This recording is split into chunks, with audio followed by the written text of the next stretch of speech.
It is a CH Saturday on the ML Sports Platter, brought to you by CH Insurance in your corner. Log on to chinsurance.cc and check out your policy before the end of 2024. Can you believe it? I brought in Joe Jr. We know about him, but look at this. The lead recruiting insider and analyst for Syracuse football and basketball for Syracuse on 247, 24/7. It's called both. It's my good man, Mike McAllister. Go give him a follow on X. It's a must. At McAllister Mike, the number one. Gentlemen, welcome in. Big weekend. Hey, good morning, guys. Mike, thanks for coming on, buddy. Absolutely. Great to be on, and we got a lot of things to talk about, a lot of big things happening around Syracuse athletics right now. Oh, Yeah, no doubt about it. So the first thing is, going into the football season, hype, expectation, Fran Brown, he can get players, gets McCord, gets all these guys. Can he win? Can he be a head coach? And he delivers, right? 9-3. I understand the blemishes of Stanford, BC, but then you win the big road games. You have 3 top 25 wins for the first time since 1998. They're going to a big-time bowl, the Holiday Bowl, against Washington State. He delivered in year 1.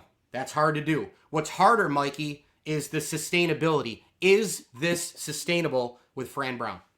It is, but here's the caveat to this. Next year's going to be rough.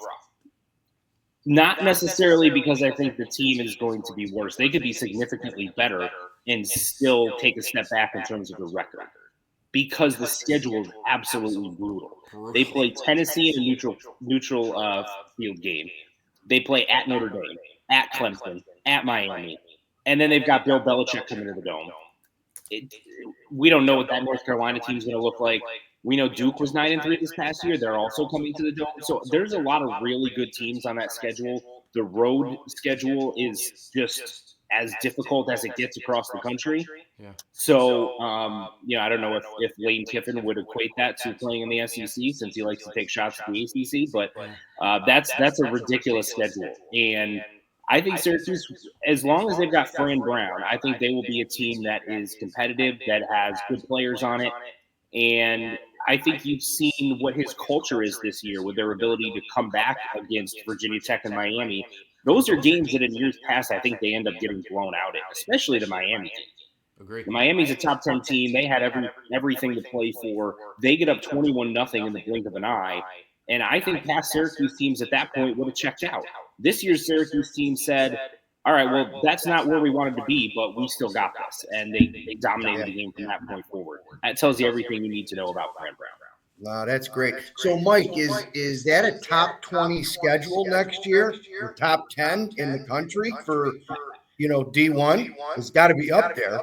It's got to be. Now, I don't know what the exact number is in terms of strength of schedule and what everyone else's looks like and all of that, but I would think it would be difficult to find a more challenging road schedule than playing, two teams that were in the college football playoff on the road, or 3, I should say, either on the road or neutral field, and then another one that you can make an argument should have been in Miami at their home fields, and they're going to want revenge for what happened up in the Dome this year.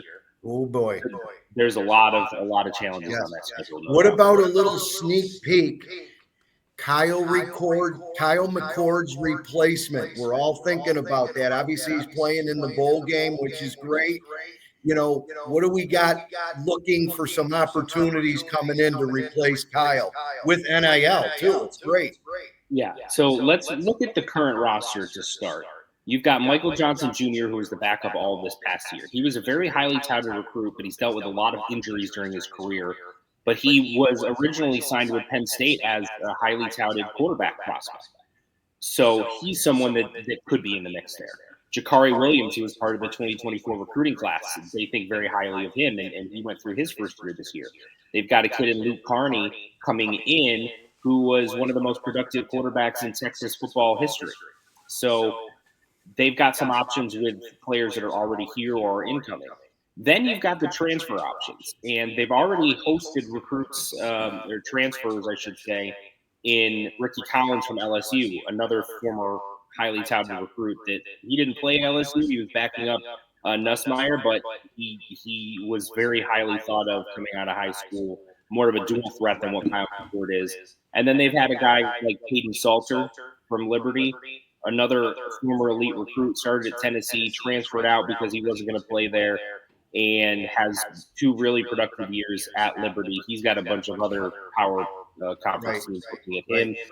And then you've got Anthony Calandria from Virginia, who was also visiting this weekend. Right. But Mike, they've got options for sure. Yeah, does Fran Brown get a protege of a Kyle McCord because it was so successful? Talk a little bit about, is it the same style quarterback we want for next year, or can it change? It can change. I don't think they're married to a specific style of quarterback. And you can see that in the types of transfers that they're bringing in. I think their goal is to bring in the most talented, the best player. And Anthony Calandria, Caden Salter, and Ricky Collins, all 3 of which I mentioned, are all better runners than what Kyle is. They're more sort of traditional dual threat types. Ricky Collins uses his mobility more so to try to keep his eyes downfield and throw the ball, but he does have the ability to run, and he is a little bit more nimble than what you saw with Kyle McCord. So they're very willing to take a look at other types of quarterbacks and then mold their offense around them. Man, interesting. Before we leave football, Mike, I'm stealing your thunder, Mike Lindsley. I should be in this business. Hey, man, you know what? I love your show. Mike McAllister, Washington State. Talk briefly before we move on. The Holiday Bowl. Who's Washington State?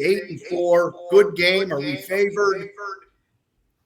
So I think Syracuse does have the initial. They are the initial favorite in terms of the betting line. As far as what Washington State is, they are a team that's been really good offensively, has really struggled defensively, especially in their last 3 games. They started out 8-1. They were in the top 20 in the country. Some people were talking about them as someone that could potentially compete for the back end of the college football playoff. And then they lost to 3 under 500 teams. And so they kind of slid down the stretch. A lot of that was because their defense just couldn't stop anybody. And then on top of that, they've got a couple of defensive starters that have entered the transfer portal. Their number 2 wide receiver has entered the transfer portal. And I believe their quarterback had at least announced that he intended to.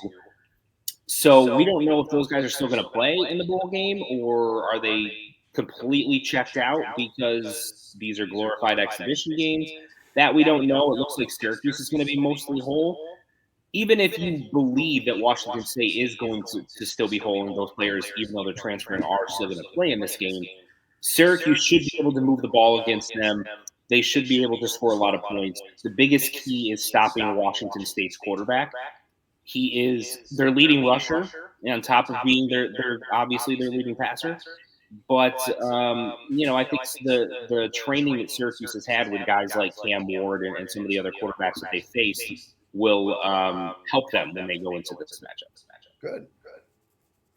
CH Insurance, it's a CH Saturday, of course, and we got to move to basketball for a little bit here, Mike. Obviously, SU Georgetown today.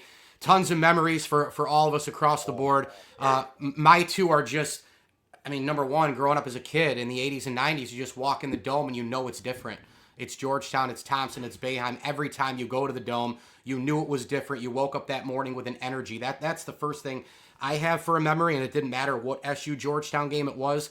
It's not like that anymore, but it was like that. And the second one is very easily when I saw Allen Iverson in the Dome.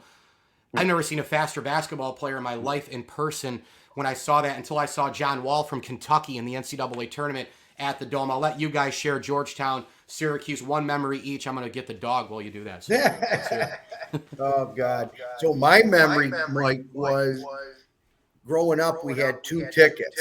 And it was always, I had to fight for the Georgetown game. When I was under 10, it was a great thing. I had to tell my mother on why I wanted that ticket, and I had to start in the fall. But my memory was when Coach Thompson got teed up and waved to the Dome walking through the tunnel. The rivalry was just great. And then the Big East final, the punch with Ewing and Pearl. Yeah, those are some great all-time classic moments. I've got a bunch that I could pull from, but I'll share this one. When I had an opportunity to get floor seats for a Syracuse Georgetown game years and years and years ago before I got into media, and we sat down were just kind of taking everything in, or kind of in awe in the seats that we were in. They're amazing seats. You see the game from a completely different vantage point. And then about 3 to 4 minutes before tip, someone comes up and sits right in front of us, kind of like right over to the side. Like we were right next to where one of the media tables was. And there was like a separate table that was kind of just barely in front of us. It was one Derek Coleman. He is a large human being, and it is very difficult to try to watch things over him. And so we had floor seats, but half of the court was kind of obstructed because he was standing right in front of us. Well, you were like this. Yes, that's exactly what we were doing the entire game. It was still an incredible experience, and it was cool to have Derek Coleman kind of standing right in front of you. But I just remember doing that bob and weave, trying to see what was going on for most of the game. Yeah, you don't know a lot about the Georgetown team, although Ed Cooley's, I like him as a coach. I'm sure they're going to be fine. I don't know any of their star players, like we used to. But it should be a good game. Prediction. What do you think, guys? I'm going Syracuse at home. I think they're going to play desperate, and I think they need to win the game. I'm going to go 82-80. I think it's going to be close, but they've got to win Mike, you know this. They have to stack. They got to start stacking wins if they want anything to happen down the line, Yeah, not even just the NCAA tournament, even trying to get into the NIT. Correct. Yeah, I think Syracuse is going to play desperate. Not knowing what this Georgetown team is, I don't think their fans and their team know what they are either. Yeah. They played 2 power conference teams and lost both by double figures. They got blown out by 20 plus to that same Notre Dame team that Syracuse just recently played. And then they played a bunch of D3 schools, basically. So we don't really know what they are. And that's kind of the interesting thing about this game, and how do you predict it. But I'm taking Syracuse in a close game. I'm going to take them something like 81-74 or something like that. Mike McAllister, he is the lead recruiting analyst, Syracuse basketball, football. Of course, go get him on X and all the social platforms. Does an amazing job. Mikey, thanks so much. We'll do lunch coming up soon.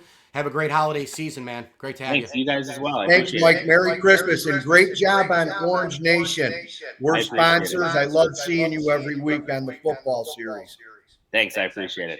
Thanks, all right, guys. Joe, you and I will continue on here on the platter with a couple of quick insurance tidbits to close things up, man. Yeah, he's a great guy. Mikey, sorry I stole your thunder. Were they okay? Hey, that's okay. That's okay. Yeah. I'm good. Hey, I don't need to talk all the time, believe it or not. So, Mike, while he was on, I was going to say his company is 247, 24/7. Yeah. Did you get that from the CH Insurance team? I doubt it, but, I doubt it. I don't know. Is it on my hat? Then it can't be real. It can't be real. Yeah, no, that was great. It's a big weekend. We got SU football with the Holiday Bowl. On a business front and insurance, as you wind down, right, work with an independent agent like we always talk about out there, because agencies like CH Insurance, Mike, multiple carriers. We have different niches for different businesses and families with carrier options. And I know you witnessed that with working with John and my daughter. And yeah. So 25, as you heard from John, it's going to be another tough year. You've got to look at your policies, understand the changes that are made in your business, and work with your agent on all types of options, raising deductibles, taking defensive driving classes, safety courses, anything that can affect to lower the premium. And our team is here to help you in that process. No doubt about it. I wanted to kind of tease something for everybody, too, in closing. We're going to do another show to kind of cap 2024. We've got huge things for this thing. Next year, different name, possibly different time, huge guests, some different things in terms of development, and it's all brought to you by the folks who are in your corner for the next 25 years. That would be CH Insurance. They are definitely in the Platter's corner as well. You're talking personal, commercial insurance plans. It's all there. Check out the Boost program. And John Serino alluded to it a couple weeks ago. It's not just checking your policy, but doing it consistently. He brought that up as well. Every day is important when it comes to your policy, and you can definitely call my friends at CH Insurance. They are in your corner at chinsurance.cc. Hoyas, Q's today, Holiday Bowl coming up soon enough. Joe, thank you. Take care. Thanks, Mike. Hey, just thank you for everything you do with the support. And we are going to have a fun Christmas show within the next 7 to 10 days. Looking forward to seeing you, my friend. See, all these are they're well, one's ready to go into the laundry, the other one is from the laundry. So All right, buddy. Have a great weekend. Go Cuse.